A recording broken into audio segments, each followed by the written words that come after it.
Hello friends, welcome to the new episode of my channel. আমি অরিত্র। এখন এই ভিডিওর মধ্যে আমরা কথা বলবো হচ্ছে বিষ্ণু মাঞ্জুর কানাপ্পা বলে ছবিটা নিয়ে, যে ছবিটা ডিরেক্ট করেছে মুকেশ কুমার সিং। এবং এই ছবিতে প্রচুর লোকের ক্যামিও রয়েছে, প্রভাস থেকে শুরু করে, মোহনলাল থেকে শুরু করে, তারপর আমাদের অক্ষয় কুমার থেকে শুরু করে।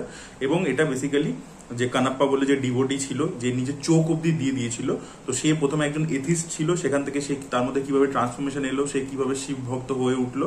এবং এটা অ্যাকচুয়াল একটা ঘটনা আর কি, এটা মানে ফোকলোর টাইপের। যে এই কানাপ্পা কথার মধ্যে যে কান্না, ওই কথাটার মানে হচ্ছে চোখ। তো শিবলিঙ্গতে আমরা বেলপাতা দিয়ে চোখ বানাই না, সেরকম ও নিজের চোখটা নিজেই কেটে দিয়ে দিয়েছিল আর কি। তো সেখান থেকে আর কি মানে একটা চোখ দিয়ে দিয়েছিল, এবং পরবর্তী চোখটা যখন দিতে যাচ্ছিল তখন শিব এতটাই প্রসন্ন হয়, সেই এসে আর কি ওকে থামিয়ে দিয়েছিল। তো এরকমই ঘটনা আর কি। তো সেখান থেকে ইন্সপিরেশন নিয়ে ছবিটা করা হয়েছে। এবং এই ছবিটা আমি নেগেটিভে আসছি। প্রথমে পজিটিভ দুটো জিনিসই আমার লেগেছে ছবিটার মধ্যে। প্রথম হচ্ছে এই ছবির লাস্ট 20 মিনিটস কিন্তু অ্যাকচুয়ালি ভালো। ছবিটা হিউজ, বিশাল বড় রান টাইম আর কি ছবিটার, যেটা অ্যাকচুয়ালিতে আননেসেসারি, সেটার মধ্যে আমি পরবর্তীতে আসছি। বাট ছবিটার লাস্ট 15 মিনিটস কিন্তু অ্যাকচুয়ালিতে যে ছবিটার এই গল্পটা, যেটা আপনি দেখবেন মানে যেটা মেন এসেন্সটা আর কি, ছবিটা যে কোর এসেন্সটা, যেটা ডিভাইন ছবি, সেই ব্যাপারটা লাস্ট 15 to 20 মিনিটসের মধ্যেই ক্যাপচার হয়েছে। সেই জায়গাটা কিন্তু ভালো, এবং সেখানে বিষ্ণু মাঞ্জুর পারফরমেন্সও ভালো, সেখানে ইমোশনাল ইম্প্যাক্টটা দিতে পারে ছবিটা।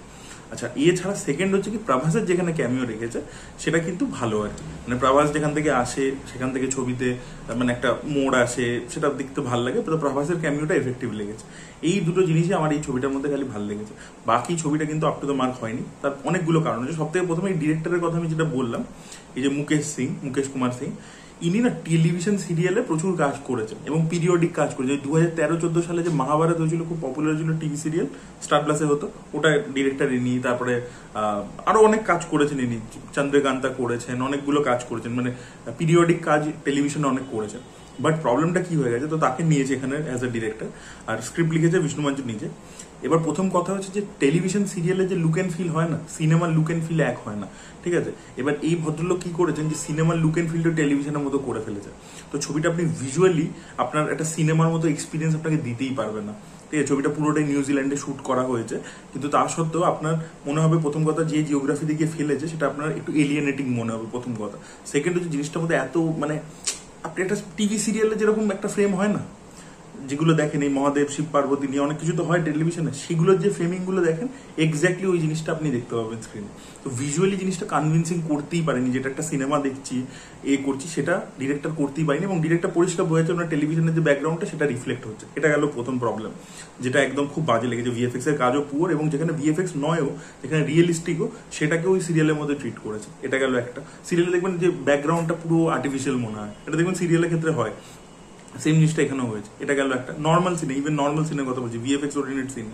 এটা গেল প্রথম। আর সেকেন্ড হচ্ছে পারফরমেন্সের মধ্যে ওই লাউডনেসটা, একটা সিরিয়ালের মতো যে ব্যাপার, যে পারফরমেন্স যেটা টেলিভিশনের ক্ষেত্রে হয়ে থাকে, সেই ব্যাপারটা আপনি থ্রু আউট দ্য ফিল্ম পাবেন আর কি। এটা গেল একটা দিক, যেটা প্রবলেমেটিক, সেটা কনভিন্সিং হয়নি। সেকেন্ড হচ্ছে এই ছবিটা যে মেন যে ক্রাক্সটা, যেটা আর কি মেন যে ভক্ত কানাপ্পার গল্প, যেটা আচ্ছা, ভক্ত কানাপ্পা বলে একটা ছবি কিন্তু এই প্রভাসের যে কাকা, সে যখন স্টার ছিল, সে 1970s তেলেগুতে করেছিল, যেটা বিশাল বড় ব্লকবাস্টার ছিল, এবং সেই জন্যই প্রভাস এই ছবিটা করেছে আমার মনে হলো। এবার এই যে ভক্তিমূলক যে ব্যাপারটা, এটা ছবির একদম শেষে আছে, ছবির যে কোর এসেন্সটা। বাকি ছবিটা মানে একটা অ্যাকশন ফিল্মও হতে চাইছে, একটা রোমান্টিক ছবি, কমার্শিয়াল এলিমেন্টস অনেক কিছু দিতে চাইছে, এবং সেটা এত ওভার স্ট্রেচড। ওই জন্য যে বললাম না প্রথমে, যে ছবির রান টাইম বিশাল বিশাল বড়, ছবি চলে যাচ্ছে তো চলেই যাচ্ছে, ঠিক আছে। এবং এই প্রথম দিকে যে ওয়ার্ল্ডটা দেখেছি, যে ট্রাইবাল ওয়ার্ল্ডটা, বিভিন্ন ক্ল্যানদের মধ্যে ঝামেলা ইত্যাদি, সেখানে যে অ্যাকশন ইত্যাদি হচ্ছে বা পলিটিক্স, সেগুলো একটাও কনভিন্সিংলি, সেই ওয়ার্ল্ড বিল্ডিংটা রাইটিং লেভেলে কনভিন্সিংও নয়। প্রথম কথা, যেগুলো দেখাচ্ছে সেগুলো বিভিন্ন সিনেমা থেকে ইন্সপিরেশন নিয়ে নিয়ে করা, আপনি পরিষ্কার বুঝতে পারবেন। তার পিছনে বাহুবলী থেকে শুরু করে, সবের কাঙ্গুয়া থেকে শুরু করে, বিভিন্ন ছবির এলিমেন্টস নিয়ে নিয়ে একটা ম্যাশ আপ করা হয়েছে, এটা পরিষ্কার প্রথমে। তো সেই জিনিসটা প্রচন্ড ক্লিশে, এবং সেটা কনভিন্সিং নয়।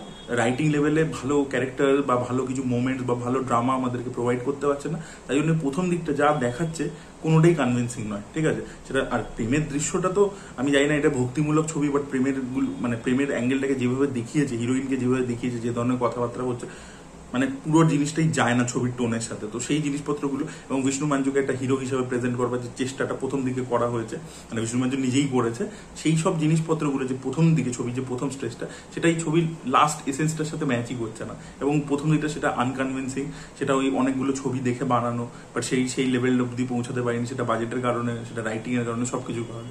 ওই জায়গাটা ছবিটা একেবারেই জমে না। এবং হিন্দি ডাবিং এ যদি আপনি দেখেন, হিন্দি ডাবিং একেবারে বাজে হয়েছে, একেবারে হিন্দি ডাবিংটা ভালো হয়নি। হিন্দি ডাবিং খুব জঘন্য লাগে আর কি শুনতে জিনিসটা, তো সেটাও আর কি খুবই খারাপ। প্রভাসের ক্যামিও বাদে বাকি যাদের ক্যামিও রয়েছে সেগুলো কোনোটাই এফেক্টিভ নয়, আমার একেবারেই এফেক্টিভ মনে হয়নি, পুরোটাই কনভারসেশন বেসড টাইপের। তো সেই জিনিসটাও একেবারে ভালো লাগেনি। একটা জিনিস আরেকটা আমি ভালো, ওটা বলতে মিস করে গেছিলাম, সেটা হচ্ছে ওর বাবার সাথে ওর একটা মানে টাসেলের একটা মোমেন্ট আছে, যেটা অনেক পরে আসে, সেইটা কিন্তু মানে জেনুইন লেগেছে, সেই জায়গাটা অর্গানিক লেগেছে আর কি। দুজনের ওয়ে মানে পুজো করার যে ওয়ে সেগুলোতে যে কনফ্লিক্টটা, সেগুলোতে যে এটা দেখিয়েছে সেটা ভালো লেগেছে। তো ওভারঅল মিলিয়ে ওই যেটা বললাম যে ওই এক দুটো আর কি মোমেন্টস, গোটা ছবি জুড়ে কিছু মোমেন্টস আছে সেগুলো ভালো, ওই প্রভাসের ক্যামিও ভালো, আর আমাদের যেটা বললাম লাস্ট 15 মিনিটস আর কি ছবিটা ভালো, সেখানে ছবির সোলটা আছে, ওই জায়গাটা ইমোশনটা ওয়ার্ক করে। বাকি ছবিটা পুরোটাই খুবই খারাপ একটা ছবি হয়েছে, খুবই খুবই খারাপ ছবি হয়েছে। এবার জানি না, মেকার্সরা অলরেডি একদিনের মধ্যে ইন্ডাস্ট্রি হিট বলে একটা পোস্টার রিলিজ করে দিয়েছে, একদিনে কি করে ইন্ডাস্ট্রি হিট হয়ে যায় ভগবান জানে, তো সেসব করে দিয়েছে।